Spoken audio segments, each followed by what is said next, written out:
Install Android 9.0 Pie on Xiaomi Mi 9 via Resurrection Remix.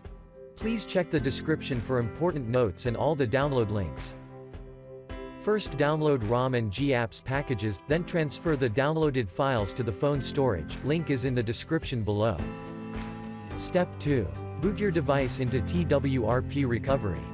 Once in TWRP, click on Wipe, Advanced Wipe, and select the check boxes, as shown in the image, excluding internal storage. Step 4. Swipe the button to wipe the device.